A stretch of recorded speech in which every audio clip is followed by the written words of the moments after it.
Assalamualaikum warahmatullahi wabarakatuh. Perkenalkan, saya Gladys Nurinaya Putri Suhayat dengan NIM 2101580 kelas DKVC. Di sini saya akan mempresentasikan hasil infografis yang telah saya buat untuk memenuhi tugas UAS Sejarah Desain. Infografis sejarah desain yang saya pilih yaitu Art Deco. Saya akan menjelaskan yang telah saya pelajari mengenai timeline, histori Art Deco, tokoh, ciri-ciri, hingga karyanya. Kita langsung aja ke pembahasannya. Apa sih Art Deco itu? Jadi, awal sejarahnya pada tahun 1901, ada komunitas nih bernama Société des Artistes Décorateurs. Ini tuh perkumpulan desainer furnitur, interior, dan dekoratif dari Perancis. Jadi mereka ini yang jago-jagonya gitu ya berkumpul membentuk kabinet untuk membangun kualitas Perancis juga gitu. Lanjut kita perkenalan ke anggotanya SAD tersebut.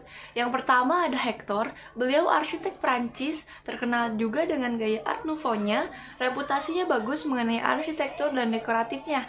Dan ini salah satu proyeknya, kastil yang memakai gaya Art Deco. Yang kedua ada Samuel. Kita tahu ya beliau ini pelopor Art Nouveau. Seni dekoratifnya udah nggak usah ditanyain lagi lah ya. Terus gaya Art Deco-nya kan mulanya tuh dari interior design. Jadi si Samuel ini mungkin fokusnya juga membantu bikin dekoratifnya gitu.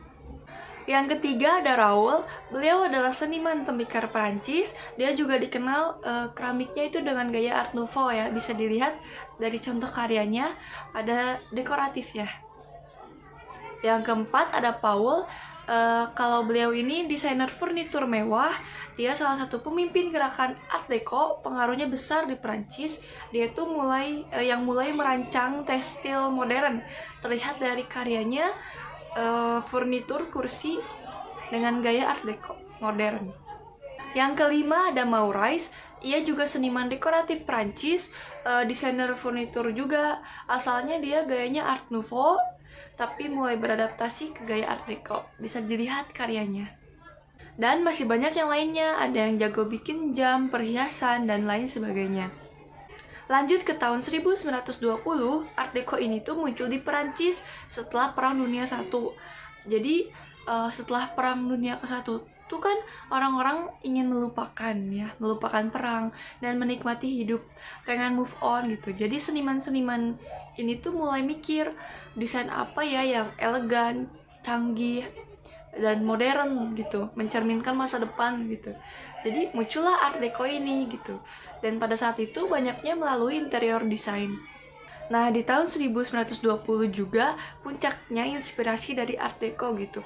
Karena ditemukannya makam Raja Tut dari Mesir kuno.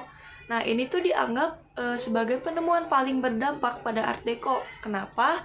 Karena seniman-seniman tuh mengambil elemen desainnya dari topeng Mesir ini gitu dan memasukkannya pada karya seni. Terlihat ada garis-garisnya, sudut-sudutnya geometris, warnanya juga terkesan kaku, tapi kalau kita lihat di zaman itu mikirnya pasti ini tuh inspirasi desain yang elegan, ada kesan masa depannya lah gitu. Maka dari itu, kenapa Art Deco tuh masih kental kesan klasiknya padahal modern sebenarnya. Jadi gaya Art Deco tuh muncul dari beberapa inspirasi lain modern lainnya gitu di abad ke-20 seperti kubisme, futurisme, dan konstruktivisme gitu. Tapi juga mengambil aliran kuno seperti Mesir, Syria, dan Persia. Lanjut ke tahun 1925, Art Deco pertama kali dikenal di Eropa dengan nama modernistik atau 1925 style. Awalnya juga tahun 1125 itu seniman-seniman komunitas SAD tadi itu tuh bikin pameran di Perancis dengan nama Paris Exposition des Arts Décoratifs. Di sini juga terkenal dengan singkatannya itu Art Deco. Nama Art Deco tuh muncul dari sini gitu. Di sebelahnya itu posternya ya tertuliskan Des Arts Décoratifs yang disingkat Art Deco. Jadi mulai baru dikenalkannya tahun segitu gitu. Tahun 1925 juga banyak mulai pengaplikasian Art Deco kepada arsitektur. Contohnya di stasiun kereta api LIL Finlandia. Lanjut tahun 1129, mulai banyak juga nih art atau lukisan gaya Art Deco. Dilihat nih dari artnya Tamara, dia bisa memecah sosok wanita yang halus menjadi sedikit geometris gitu. Gak geometris kayak kubisme, tapi kelihatan gitu ya di background sampai pewarnaannya yang kontras, jelas dan berani gitu si sudut-sudutnya. Lanjut ke tahun 1930, Art Deco makin terkenal di Amerika dan di sana tuh dianggap simbol kecepatan dan teknologi gitu. Bahkan munculnya gaya streamline itu kan dari ornamen Art Deco ini gitu. Tahun 1931 ada contoh gaya Art Deco pada arsitektur pintu Kois. Penerapannya tuh gaya Art Deco dari topeng Mesir yang tadi saya sudah jelaskan. Terlihat ada garis-garisnya yang simetris, warnanya, bahkan elemen manusianya. Tahun 1966, singkatan Art Deco semakin dikenal karena katalog yang dibuat oleh Muse di Paris, tepatnya di pameran. Lalu tahun 1969, Bevis Hiller menuliskan buku awal sejarah Art Deco dari tahun 1920 sampai 1930 gitu ya, masa kejayaannya gitu. Lalu di pamerannya tuh hasilnya tuh buku sejarah Art Deco. Jadi intinya masa jaya Art Deco ini ya tahun 1920 sampai 1930-an sebelum mulainya Perang Dunia Kedua. Kita lanjut ke ciri khas Art Deco. Biasanya Art Deco itu menggunakan ornamen-ornamen tradisional atau historikal.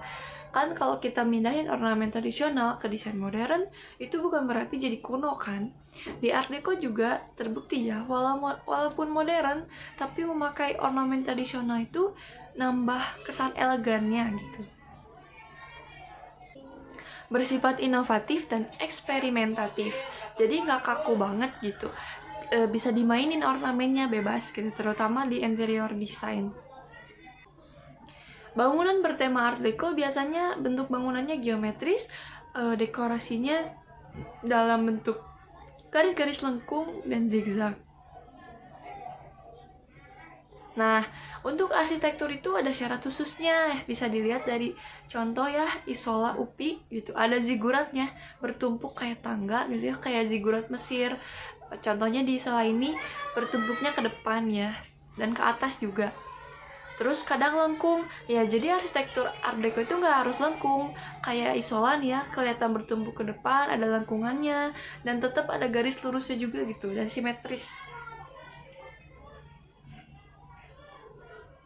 Atapnya datar atau menumpuk juga, tapi sama bentuknya gitu, datar. Ciri yang lainnya dari warnanya ya udah pasti warnanya mencolok, terang, kesan mewah gitu kan. Apalagi interior desain mah pakai emas, perak, hijau emerald dan sebagainya. Motifnya juga beragam, bisa hewan, tanaman, geometris, trapezoid, apapun lah yang eksotis. Materialnya ada logam, kayu batu alam, kulit binatang dan kaca. Jadi intinya Art Deco memang awalnya untuk memunculkan kesan masa depan, kemajuan, dan elegan. Seperti itu. Terima kasih atas perhatiannya. Sekian presentasi dari saya. Kurang dan lebihnya mohon dimaafkan. Wassalamualaikum warahmatullahi wabarakatuh.